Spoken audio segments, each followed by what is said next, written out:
Ketika kita minta seperti doa ini, jadikanlah anak kami dan cucu-cucu kami itu kemudian orang yang taat tunduk patuh kepadamu dan melaksanakan manasik-manasik, artinya ketaatan-ketaatan kepadamu.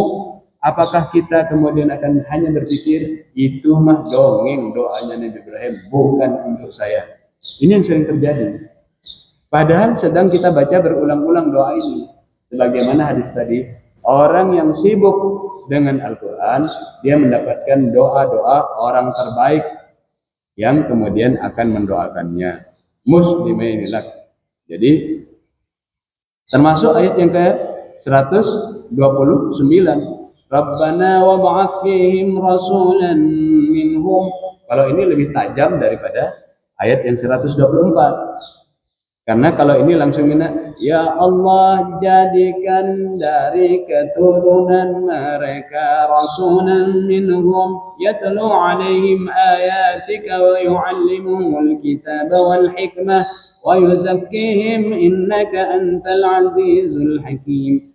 Kalau kita memahami Quran dengan dongeng, disebutkan ini cuma dongeng, maka doa itu cuma dongengnya Nabi Ibrahim alaihissalam. Bukan kita yang sedang minta anak keturunan kita menjadi utusan-utusan. Karena rasulan itu artinya utusan-utusan. Di dalam hadis, memang yang menjadi rasul itu adalah 114 rasul. Nabi 124.000 nabi. Tapi apakah ketika kita membaca seperti ini, lalu kemudian kita menepis bahwa doa ini juga untuk kita? Padahal dibaca berulang kami, ya Allah, ya Rabb kami, utuslah di keturunan dan anak cucu kami, utusan-utusan kepada mereka. Mereka ini siapa? Mereka ini adalah orang di sekitarnya. Maka di dalam Al-Quran, Rasul itu bisa kemudian bermakna hanya kepada Rasul. Seperti surat Yasin itu ketika terjadi utusan-utusan Paulus dan sebagainya, yang waqrib lahum matalan ashabal qaryati idza ja'ahum, seterusnya itu dalam surat Yasin itu kan cerita-cerita Paulus dan siapa itu cerita kenabian di zaman Nabi Isa alaihissalam, itu yang surat Yasin. Maka Injil dan Taurat itu yang asli sudah ada di Quran, di sini nih, sudah ada di sini, nanti dijelaskan di dalam surat Al-Maidah. Jadi kalau kita sedang meminta anak keturunan kita menjadi utusan-utusan untuk kalangan mereka yang membacakan buat mereka ayat-ayat-Mu ya Allah dan mengajarkan Alkitab dan hikmah, wa yuzakkihim dan mensucikan mereka, innaka antal azizul hakim, itu artinya kita minta doa untuk kita yang sedang kita baca karena domirnya itu kami, atau kemudian kita menepis bahwa ini doa untuk Nabi Ibrahim, tidak untuk saya. Itu permasalahan yang terjadi pada umat Islam, karena umat Islam selama ini menjadikan Al-Quran itu sebagian besar hanya dongeng-dongeng, hanya untuk kemudian pengajian formalitas pagi dan sore. Itu disebutnya di dalam surat 25 ayat yang kelima, surat Al-Furqan ayat kelima. Orang itu hanya dijadikan sekitar dongeng, nggak ada doa untuk dirinya, itu nggak ada. Padahal dicontohkan ini doa dibaca berulang-ulang dan artinya tidak berubah. Kami sedang minta ini ya Allah. Itu maknanya. Maka terjadilah kemudian penyimpangan dalam dongeng-dongeng itu. Akhirnya orang beragama itu menjadi orang indulgensia. Pernah mendengar indulgensia? Yaitu menjadikan agama itu kemudian seperti penyakit-penyakit kaum terdahulu, di mana ini dimanfaatkan secara modus oleh rohaniawan-rohaniawan yang ingin menjadi penghubung kepada Allah. Lalu mereka mengatakan, kami lebih dekat kepada Allah daripada guru kalian, sehingga guru kalian nggak dekat dengan Allah. Jadi kayak seakan-akan diangkat jadi ajudan Allah. Guru kalian tidak sehebat guru kami. Lama-lama modus seperti itu karena saling beradu, mereka mengatakan kami lebih dekat kepada Allah, Anda tidak diterima, bid'ah. Lama-lama kemudian orang ini mengatakan karena saking beradu tinggi, Nabi kami lebih dekat kepada Allah, bahkan sampai kepada Nabi kami ring satu bahkan mengatakan Nabi kami anak Allah. Itu modus indulgensia. Modus yang kemudian menyebabkan orang itu yang penting bayar-bayar Pak Ustadz, bayar-bayar Pak Kiai, beres sudah beragama, bayar-bayar. Padahal ini manasik itu yang diajarkan itu supaya anak keturunan kita itu diberi pelajaran ilmu oleh Allah wa arina manasikan. Belajar cara taat, biar patuh dan sebagainya. Nah ini indulgensia ini akhirnya berujung kepada pernah mendengar doa pengampunan kalau dalam Islam, doa pengampunan. Jadi kalau sudah dosanya ingin ditebus, maka dia datang ke pendeta lalu mengaku dosa. Kira-kira bayar apa bayar? Bayar. Itu namanya indulgensia.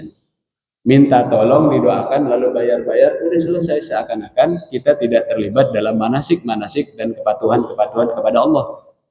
Maka yang disebut sebagai pemimpin sejak ayat 124 menjadi rasul itu adalah anak keturunan kita selanjutnya. Bukan jadi rasul seperti status nabi dan rasul dalam hadis itu, tapi utusan-utusan bergerak aktif. Maka kalau saya lihat dinamika kemarin itu, ini sungguh hebat di masjid ini, di mana penasehat-penasehat itu adalah berusia 60 tahun ke atas. Nah, ini ada miripnya dengan semangat dari surat At-Taubah ayat 141, yaitu para pemimpin-pemimpin, penasehat-penasehat yang sudah makan asam garam. Coba kita lihat surat At-Taubah ayat 141. Siapa orang yang kemudian sudah makan asam garam itu? Disebutnya hikmatus suyuh wa hamasatus syabab. Umurnya sudah berumur dan matang dalam asam garam, lalu kemudian dia menunjukkan semangat kejiwa mudaan. Nah, itu saya tertarik dengan syarat kemarin minimal 60 tahun. Itu di dalam surat At-Taubah ayat 140 ayat 51, Pak. Itu disebutkan begini, supaya kita berjihad di jalan Allah. Infiru khifafan wa thiqalan wa jahidu bi amwalikum wa anfusikum fi sabilillah dzalikum khairul lakum in kuntum ta'lamun. Surat At-Taubah ayat ke-41. Surat At-Taubah ini memotong orang-orang yang ingin punya jabatan tapi dia memiliki sifat: satu, musyrik; dua, ulama busuk; tiga, dia itu munafik; dan empat, orang itu adalah orang dolim. Itu surat At-Taubah. Maka pada surat At-Taubah ayat 41 kemudian disebutkan, berjuanglah kalian keluar di jalan Allah dalam keadaan khifafan wa thiqalan. Khifafan itu masih ringan, masih punya semangat, ataupun thiqalan udah ngilu-ngilu, udah pegel-pegel. Maka ciri yang kemudian dimunculkan oleh para sahabat ketika kemudian mendapatkan surat At-Taubah untuk memutus mata rantai orang yang ingin menjadi pemimpin tapi punya penyakit: satu, musyrik; dua, ulama busuk; tiga, orang munafik; empat, orang musyrik. Ini terapinya. Keluarlah berjuang di jalan kalian, di jalan Allah itu dengan harta dan jiwa kalian dalam keadaan khifafan dan dalam keadaan thiqalan. Maka ada sahabat yang sudah sepuh sekali sampai menggunakan tongkat kalau berjalan, tapi tongkatnya itu pedang, dan kemudian pedang yang disarungkan. Itu kemudian ketika berjuang di jalan Allah, dia menyuruh anak-anaknya ikut berjuang seperti dirinya. Maka kemudian dia berkata kepada anak-anaknya, ayo kita berjuang sebagaimana semangat ayah Ibrahim alaihissalam yang ingin anak-anaknya jadi pemimpin dan jadi utusan-utusan terbaik. Maka kemudian berkatalah anak-anaknya, ini penjelasan tentang surat At-Taubah ayat 41. Maka berkatalah anak-anaknya, ayah, kau kan sudah sepuh, sudah kemudian berjalannya aja pakai tongkat, biarlah kami berjuang. Kau kan sudah punya brevet-brevet, tanda-tanda luka-luka berjuang di jalan Allah. Maka apa kata ayahnya? Ananda, engkau ini yang khifafan, aku yang fikolan. Jadi ke usia yang tua di dalam Islam itu harusnya semangat jiwa perangnya, jiwa mudanya lebih dahsyat dari anak muda. Itu yang disebut dengan para pemimpin yang berusia matang. Jangan sampai karena kemudian usianya yang sepuh, dikit-dikit, mohon maaf saya tidak bisa hadir dalam kegiatan masjid, mohon maaf saya tidak bisa hadir. Itu tinggal tuanya saja, usianya saja. Usia ini cuma angka, saudara-saudara. Usia ini cuma angka. Ada anak muda yang kemudian masih muda, tapi perilakunya seperti orang tua. Maka tiap pagi diminta oleh Rasulullah berdoa, Allahumma inna na'udzubika minal hammi wal hazan wa na'udzubika minal ajzi wal kasal wa na'udzubika minal jubni wal bukhl wa na'udzubika min walabatid daini wa qahrir rijal. 3 kali baca. Ya Allah, aku berlindung kepadamu dari ham dan hazan, dari kesedihan mendalam dalam dada ini, kesedihan mendalam. Lalu kemudian wa'udzubika minal ajzi wal kasal. Aku minta kepadamu dari kondisi seperti kakek-kakek. Apa maksudnya kakek-kakek itu? Dikit-dikit pegel, dikit-dikit ini. Jadi kalau kemudian ingin menjadi orang tua yang hebat, menjadi pemimpin yang hebat, semangat jihadnya harus lebih hebat dari pengurus DKM. Gitu. Ini hebat, kemarin ini hebat. Jadi ini merupakan pelaksanaan dari kitabullah. Kalau cuma pasang nama, itu tinggal usianya saja. Jadi kalau mengikuti doa Nabi Ibrahim, dia harus memberikan keteladanan. Bahkan memberikan keteladanan Rasul. Apa keteladanan menjadi utusan-utusan itu?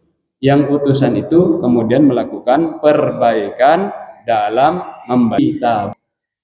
Jadi hamasatus syabab, semangatnya muda dan usianya tua, itu harus punya semangat yatlu alaihim ayatika wa yu'allimul kitab wal hikmah wa yuzakkihim. Ini jumto surat Ali Imran ayat 164. Laqad manallahu 'alal mu'minina id ba'atha fihim rasulan yatlu alaihim ayatina wa yuzakkihim wa yu'allimul kitab wal hikmah, dan seterusnya. Persis sama dengan ayat ini. Surat Ali Imran itu mengajarkan karakter building. Maka Allah memberikan nikmat kepada kalian ketika ada utusan-utusan dari Allah. Nah, utusan ini bisa bermakna Rasul yang 114 atau utusan yang kemudian melaksanakan fungsi utusan. Sungguh Allah memberikan nikmat kepada kalian ketika 164 surat Al-Imran. Sungguh Allah memberikan nikmat kepada kalian ketika kalian itu mendapatkan orang-orang utusan-utusan sampai hari akhir tuh yang membaca kitabullah. Kalau itu dijadikan cuma dongeng, maka seperti tadi surat Al-Baqarah ayat 108, dongeng itu doanya Nabi Ibrahim, nggak nyampe ke kita, itu cuma baca aja 1 huruf 10 kebaikan. Itu karena ngajinya ngaji dongeng. Seperti tadi surat Al-Furqan ayat yang kelima, asatirunal awwalin, itu cuma dongeng, nggak nyampe, itu mah doa-doanya Nabi Ibrahim, nggak nyampe ke kita. Padahal dibaca berulang-ulang, Rabbana, Rabbana. Nah, maka di dalam surat Ali Imran ayat 164, laqad manallahu, sesungguhnya Allah memberikan nikmat kepada kalian, orang yang beriman itu utusannya itu di sekitar kalian, tinggal bersama kalian. Jadi pendekatan kemarin itu hebat. Itu semacam pemilihan khalifah. Kalau pemilihan khalifah itu yang memilihnya adalah ahlul halli wal aqdi. Yang memimpin itu, khalifah itu dipilih oleh ahlul halli wal aqdi. Itu kalau leluhur kita, para ulama kita menjadikan itu sebagai platform bernegara, itu namanya Dewan Perwakilan. Jadi, Dewan Perwakilan dari orang-orang, enggak semuanya memilih, Dewan Perwakilan. Jadi nanti yang terpilih menjadi ahlul halli wal aqdi itu benar-benar semacam legislatif yang mengontrol eksekutif. Saya tidak tahu ada artinya, tapi saya lihat kemarin dinamikanya, oh ini sudah mengarah kepada kitabullah. Tetapi baik yang menjadi orang yang berusia, yang semangatnya hebat itu harus memikirkan kaderisasi. Harus memikirkan, karena itu ciri Islam yang benar. Ciri Islam yang benar. Kadernya setelah ini apa yang dipersiapkan, itu namanya mempersiapkan imam dan rasul. Dan itu harus tinggal di sekitar kita. Hasil survei kita kepada masyarakat sekitar kali itu, dari 4 hasil survei itu, kepada kita nyamar seperti mahasiswa-mahasiswa dan kita utus seputaran kali ini sampai sana ke Tangkil. Itu dari 4 temuan itu ada 1 temuan. Mereka mengatakan Ustadz itu nggak ada gunanya karena kita tidak pakai atribut keislaman. Survei kita. Kenapa? Ustadz itu bicaranya tinggi-tinggi, langit-langit. Tapi kalau kami sedang susah, sedang di PHK, nggak bisa bayar listrik, Ustadznya nggak hadir. Nah itu. Nah maka yang disebut rasulan, imaman rasulan itu adalah hadir di tengah masyarakat, bukan ustadz yang ustadz terbang. Itu idealnya begitu. Dia kemudian tinggal bersama masyarakat, membacakan ayat-ayat Allah, mengajarkan mereka Alkitab, Al-Hikmah, dan mensucikan mereka. Jadi kita harus punya semangat keturunan kita itu menjadi utusan-utusan yang berdampak. Maka nanti di dalam surat Al-Qasas yang berbicara tentang rasulan ini, surat Al-Qasas ayat yang ke-59. Pada surat Al-Qasas ayat yang ke-59 itu dikatakan sampai utusan-utusan itu setelah mengawal masyarakat di sekitarnya, mereka masuk ke pusat pengambilan kebijakan. Hatta yab'atha rasulan fi ummiha. Sampai kepada pusat itu kota. Jadi semangat mendidik anak-anak, memberi contoh kepada keteladanan kepada generasi muda harus sampai kepada doa Nabi Ibrahim semacam ini. Mendampingi umat, berhadapan dengan umat dengan segala permasalahannya, judol, pinjol, lalu kemudian mencetak anak muda supaya melihat dirinya. Semoga penasehat dan pengurus DKM yang diniatkan karena Allah kemarin menjadi generasi Ibrahim. Pasang badan untuk umat di sekitarnya, lalu kemudian mencetak generasi muda supaya menjadi utusan. Sampai masuk ke pusat pengambilan kebijakan, surat Al-Qasas ayat 59. Kalau pendekatan Bappenas, pusat pengambilan kebijakan itu ada di 3 sektor. Sektor publik, yaitu legislatif, yudikatif, eksekutif. Sektor private, pengusaha-pengusaha besar, BUMN, koperasi. Yang ketiga adalah third sektor ketiga. Kita harus mengirim rasulan utusan-utusan ke sana, kita kader. Apa itu sektor ketiga menurut Bappenas? Itu adalah tokoh masyarakat, tokoh partai politik, tokoh organisasi massa, menjadi guru, sukarelawan, menjadi NGO, itu adalah sektor ketiga. Itu yang disebut utusan-utusan yang kita didik dan diberikan contoh oleh ayah-ayah sepuh yang kemudian memang mau mendidik anak cucunya menjadi imaman dan rasul. Maka ketika kemudian berdoa semacam ini ada pelajaran khauf dan raja. Itu pada ayat yang ke 108, 129. Sampai kita itu kemudian mati dalam keadaan muslim. Wala tamutunna illa wa antum muslimun. Muslimnya benar-benar, bukan muslim stempel, muslim yang original sebagaimana roadmap kitabullah. Apalagi nanti kalau ayat yang ketiga-tiga nih, sampai Nabi Yakub mengumpulkan anak keturunannya yang nanti banyak jadi nabi-nabi itu kemudian dikumpulkan, kalian nanti mau beragama apa?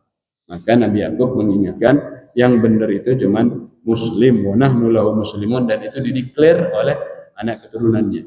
Jadi kalau kemudian ada yang mau melakukan proxy war, pertempuran dengan boneka-boneka kepada kita dengan mengatakan Yahudi, Nasrani itu beda tipis, Tuhannya sama, itu wasul fikir terjahat. Karena seluruh nabi itu kemudian beragama Islam. Seluruh nabi. Wallahu a'lam bishawab. Silakan ada tambahan-tambahan dan sharing untuk kebaikan kita bersama. Ada tambahan?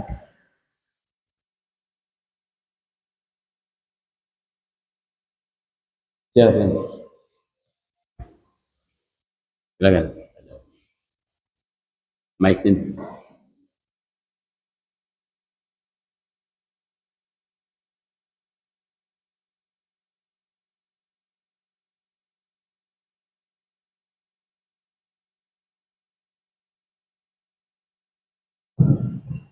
Assalamualaikum warahmatullahi wabarakatuh. Waalaikumsalam. Terima kasih untuk kesempatan untuk menyampaikan usul ya. atau bahan untuk sedang namun sedang memilikinya dalam konsep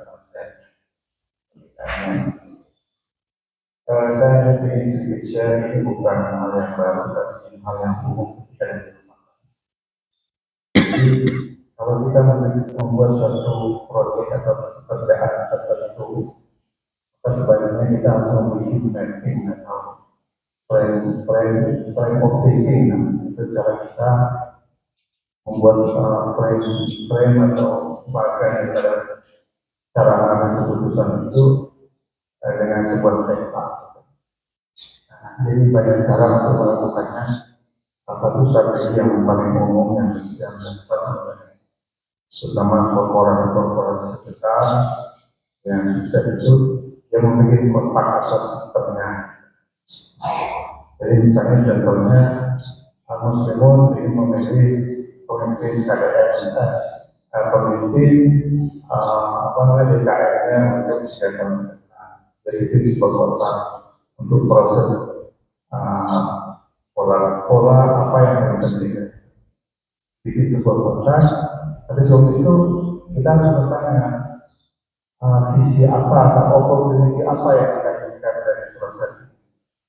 Jadi kalau kita memiliki itu apa opportunity atau sesuatu yang kita inginkan ke depan pada tahun. Misalnya satu tulisan itu visi kita ingin seorang pemimpin yang menjadi role model bagi semua orang, role model yang bisa menjadi ini contoh bagi anak muda untuk menjadi penerus. Apa itu aja? Banyak. Kedua, isinya ingin situasi kebatinan atau situasi lingkungan kita ini dalam keadaan damai, kita dan disukai semua luar biasa. Itu sudah harus sebagai isinya. Kemudian kita bikin kotaknya. Di dalam kotak itu kita taruh misalnya apa yang kita perlukan dari seorang pemimpin. Apakah dasarnya 1, 2, 3. Saya nggak akan menganggap boleh itu. Ini saja seperti pemimpin dapat cari adalah kriterianya A, B, C. Seorang yang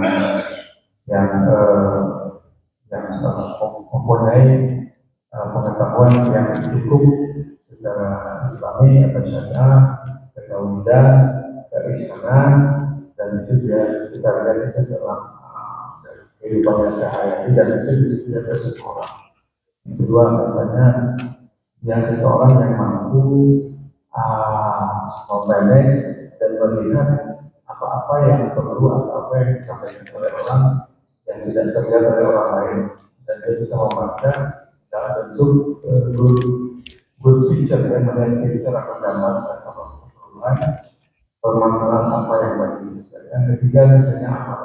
Kalau kita tidak ingin membangun masjid, bagaimana caranya meningkatkan pengembangan masjid, mungkin termasuk misalnya pengembangan ekonomi dari orang yang berpenghasilan.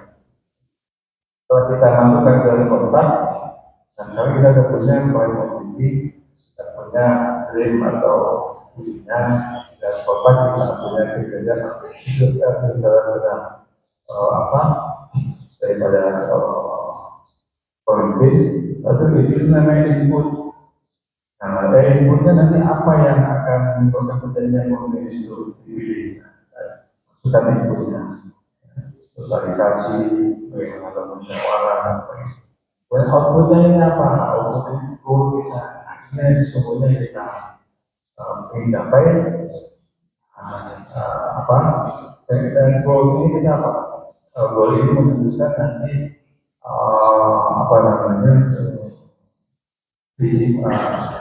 bentuk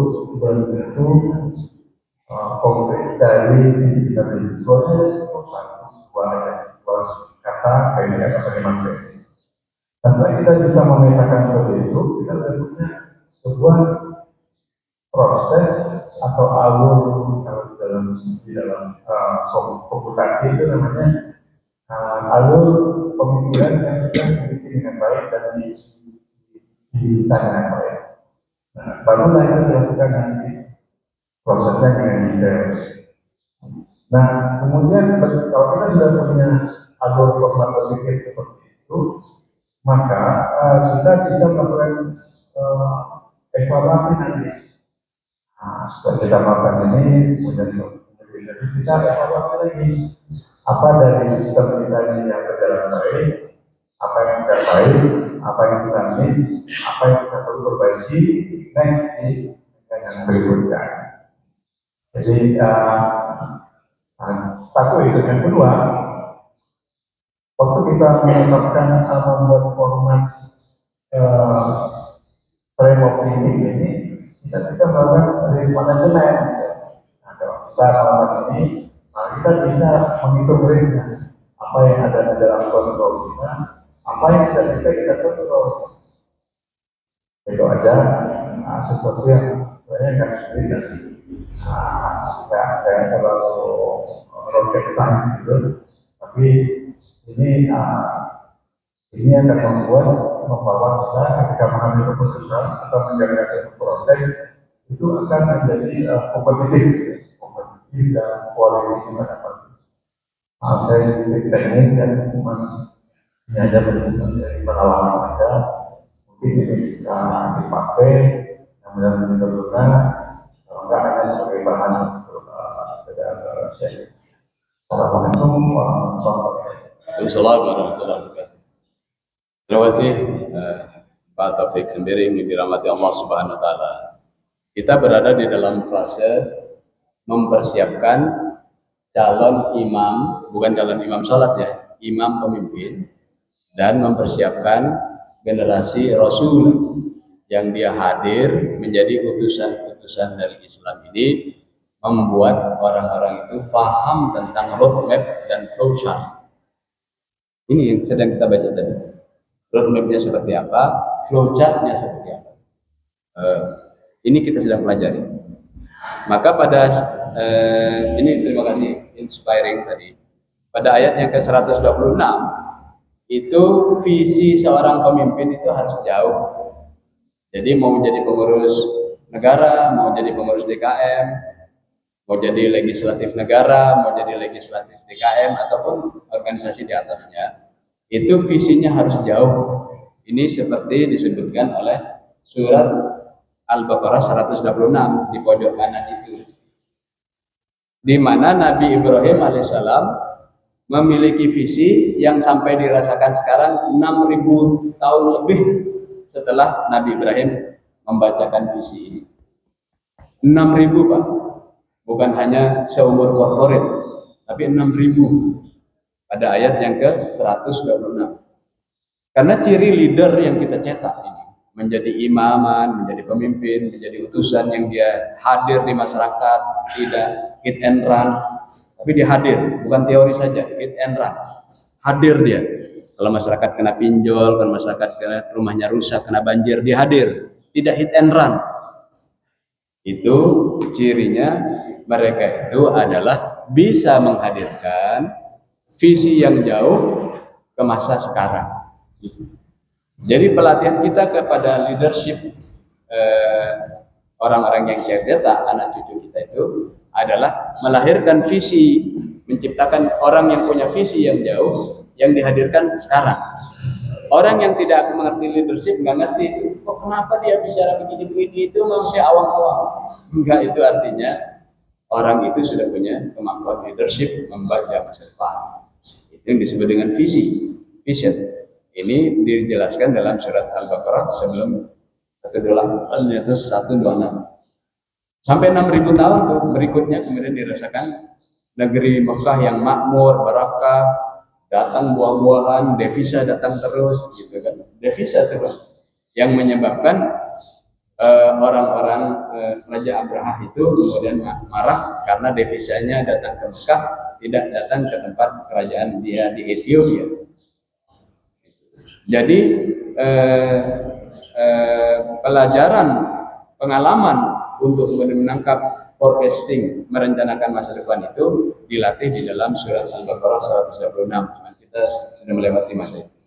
Nah, maka di dalam surat Al-Hasyr itu surat yang ke-59 di dalam pengusiran koalisi buruk. Nanti di dalam Al-Quran itu ada surat Al-Ahzab berkoalisi, cara berkoalisi. Nanti ada yang diusir dalam koalisi yang buruk itu. Namanya surat pengusiran. Belajar cara mengusir koalisi yang buruk. Siapa koalisi yang buruk yang harus diusir itu? Nanti disebutkan ketika terjadi pengusiran kepada pengkhianat-pengkhianat. Maka di dalam adagiumnya itu kalau punya 10 peluru, 1 peluru siapkan untuk musuh, 9 peluru untuk teman yang jadi pengkhianat. Itu adagiumnya begitu. Ini diajarkan nanti di dalam surat Al-Hasyr. Maka kemampuan pemimpin di dalam surat Al-Hasyr itu adalah punya visi jauh dan besar. Surat Al-Hasyr ayat yang ke-18. Surat 59 ayat yang ke-18. Ya ayyuhalladzina amanu taqullaha wal tanzur nafsum ma qaddamat lighad wattaqullaha innallaha khabiran bima ta'malun. Wahai orang yang kesana kemari mengaku beriman, takutlah kepada Allah, bertakwalah kepada Allah dan lihat visimu, lihat area esok. Dan takutlah kepada Allah. Jadi melihat visi itu dikawal dengan 2 kata, takutlah kepada Allah. Ini apa artinya? Pemimpin yang benar itu bisa menemukan visi yang jauh kalau dia takut kepada Allah. Jangan-jangan kita sedang membuat visi, tapi cara berpikir kita seperti seorang kapitalis, atau seperti orang sosialis, atau seperti orang Marxis, atau seperti orang komunis. Tapi caranya kelihatan indah, tapi dia tidak takut kepada Allah. Jadi yang bisa menemukan orang yang punya visi jauh itu syaratnya diapit oleh 2 gerbang, takutlah kepada Allah dan perhatikanlah hari esokmu. Visi itu, kekuatan visi para pemimpin itu tergantung seberapa jauh dia melihat. Ada yang melihatnya untuk 3 hari, ada yang melihatnya nanti sampai tahun depan, ada yang melihatnya nanti selama 5 tahun, ada yang melihatnya sampai 50 tahun yang akan datang. Yang menguasai konglomerasi di Indonesia ini itu melobinya sejak zaman jenderal-jenderal itu masih pangkatnya masih letkol. Lalu kemudian mereka menguasai Indonesia. Jauh itu sejak zamannya Ali Murtopo. Mereka sudah melakukan lobby-lobby dan sebagainya. Pendekatannya adalah menguasai sumber daya sampai 60 tahun yang akan datang, 100 tahun yang akan datang. Nah kita kadang-kadang berbicara cuma pendek-pendek. Nah ini tergantung seberapa keimanan kita. Maka di dalam surat Al-Hasyr ayat yang ke-18, innallaha khabirun. Khabirun artinya Allah melihat detil apa yang kamu lakukan. Maka kata Sayyidina Umar, kalau ingin menegakkan al-haq, orang yang ingin menegakkan al-haq harus mengetahui detil-detil kebatilan. Itu sempat disadur oleh almarhum Habibie, the evils are in the details. Orang bisa bicaranya baik-baik, anggaran dasar, anggaran rumah tangga, undang-undang dasar, aturan hukum, peraturan daerah, perda dan sebagainya. Tapi parahnya nanti itu ada di detail-detailnya, permainan detail-detail, mengolah di detail-detailnya, mengolah di detail-detail.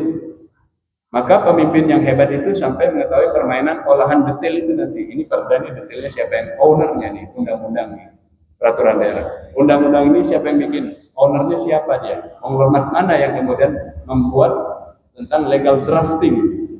Itu harus tahu. Ini ada yang punya nih undang-undang ini. Perda, aturan dan sebagainya. Ini ada yang punya nih, begitu.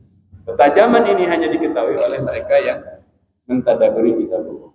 Sampai detail dia membuat peta-peta jalan supaya tidak terjadi olah-mengolah atas undang-undang, atas peraturan daerah, atau anggaran dasar, anggaran rumah tangga sebuah organisasi. Dia ngerti, ini ada yang ngolah, ada yang mau berkuasa, nah, dia ngerti itu. Maka kita nanti akan diajari tentang flowchart detail. Di mana flowchart detail tentang leadership itu nanti ada di dalam surat An-Nisa. Karena pemimpin yang hebat itu sampai kepada rakyat terlemahnya terselamatkan. Gitu. Jadi kalau kita sudah melihat peta-peta di sini di Quran itu melihat flowchartnya gaya Marxis, ini mah gaya Marxis. Flowchartnya gaya kapitalis, ini kapitalis ini. Ini flowchartnya gayanya gaya apa namanya gaya PKI, ini PKI ini. Nasakom bisa bangkit lagi tuh. Maka kita sampaikan ke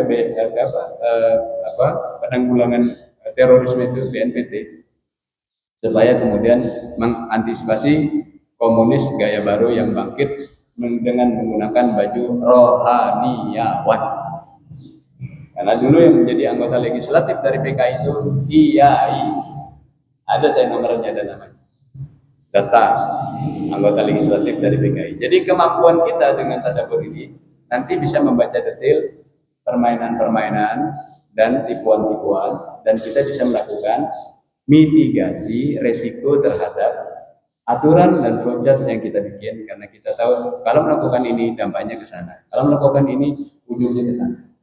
Peta itu berada di dalam kitabullah. Kenapa kemudian kita disuruh mengelaborasi peta jalan dari 124.000 nabi. Bukan hanya ahlul kitab, mau kitab ekonomi, mau kitab leadership, mau kitab hukum, tapi ini elaborasi dari 124.000 nabi dalam berbagai permasalahan. Itu kenapa kemudian di dalam orang-orang terdahulu itu ada istilah warruhsah turuning binara, karena dia baca Quran. Oh, ini kejadiannya mirip Nabi Yunus ini. Oh, ini mirip kejadiannya Nabi Isa. Oh, ini mirip kejadiannya Nabi Zakaria dan sebagainya. Jadi ketika terjadi permainan-permainan, dia sudah tahu dia. Ini yang ownernya ini nih. Ini ownernya ini. Nah, jadi betapa hebatnya kita pun. Dan simplicity. Seperti yang diajarkan dalam surat Al-Baqarah 126 tadi tentang visi sampai 6.000 tahun. Moga-moga dengan terus kita melakukan tadabbur kitabullah, kita mendapatkan kekuatan vision dan mampu melakukan hal yang detil dalam bentuk flowchart yang sangat detil. Innallaha khabirun bima ta'mal. Allah mengetahui kedetilan apa yang kalian lakukan. Kedetilan dengan khabir itu namanya sangat detil. Khabirun bima ta'mal.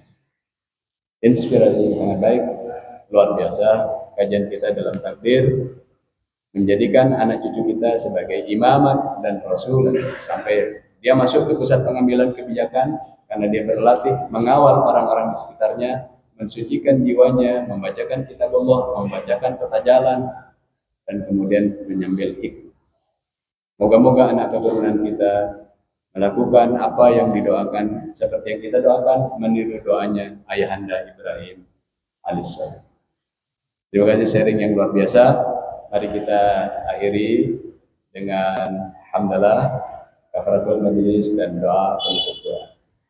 Alhamdulillahirabbil alamin. Subhanakallahumma rabbana wa bihamdika asyhadu an la ilaha illa anta astaghfiruka wa atubu ilaik. Allahumma arhamna bil Qur'an waj'alhu lana imaman wa nura wa hudan wa rahmah.